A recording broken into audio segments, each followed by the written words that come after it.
Praise the Lord. இன்னைக்கு கர்த்தர் நம்மளுக்கு கொடுக்கிற வார்த்தை சங்கீதம் 55:21. அவன் வாயின் சொற்கள் வெண்ணெயைப் போல மெதுவானவைகள், அவன் இருதயமோ யுத்தம்.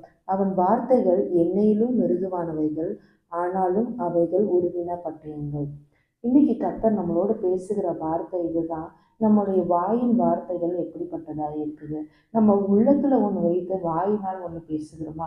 நம்மளுடைய வாயின் வார்த்தைகள் நல்லவைகளா இருக்கும். மற்றவர்கள் ஒரு வெற்றி அடையும் போது, இல்ல மற்றவர்களுக்கு ஒரு நன்மை நடக்கும்போது, நம்ம வாயினால் சந்தோஷப்படுகிற மாதிரியான வார்த்தைகள் பேசினாலும், இருதயத்துல நம்ம எப்படி யோசிக்கிறோம் அப்படிங்கிறத ஆண்டவர் இன்னைக்கு நம்மளுக்கு சோதித்து அறிகிறவரா இருக்கிறார். அதே போலதான் நமக்கு ஒரு நன்மை நடக்கும்போது ஜனங்களுடைய வாயிலிருந்து வருகிற வார்த்தை வெண்ணெயை போல நல்ல வார்த்தைகளா இருந்தாலும், நமக்காக அவங்க சந்தோஷப்படுகிறது போல இருந்தாலும், அவங்க இருதயத்துல அப்படிப்பட்ட எண்ணங்கள் இருக்காது. இருதயத்தை கர்த்தர் பார்க்கிறவரா இருக்கிறார். உள்ளந்திரியங்களை ஆராய்ந்து அறிகிறவர் கர்த்தர் ஒருவரே.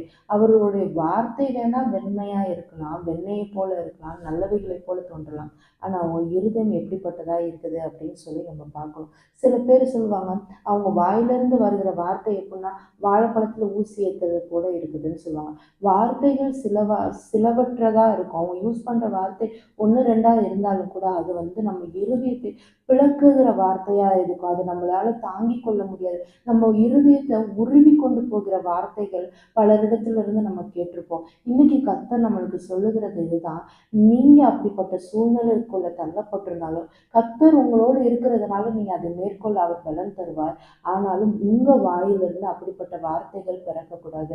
ஆண்டவர் உங்களோடு இருக்கும்போது பிறருடைய இருதயத்தை கிழிக்கும்படியான வார்த்தைகள் நம்மளோட வாயிலிருந்து வராதபடி ஜாக்கிரதை உள்ளவர்களா இருக்கணும். இன்னைக்கு கர்த்தர் அந்த கிருபையை தருவாராக.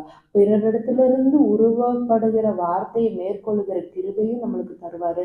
நம்ம வார்த்தையிலிருந்து மற்றவங்க காயப்படுத்தாத மாதிரியான வார்த்தைகள் நம்மளுடைய வாயிலிருந்து பிறக்கும்படி ஆண்டவர் கிருபை செய்வாராக. கர்த்தர் தாமே இந்த வார்த்தைகளை ஆசீர்வதிப்பாராக. ஆமென்.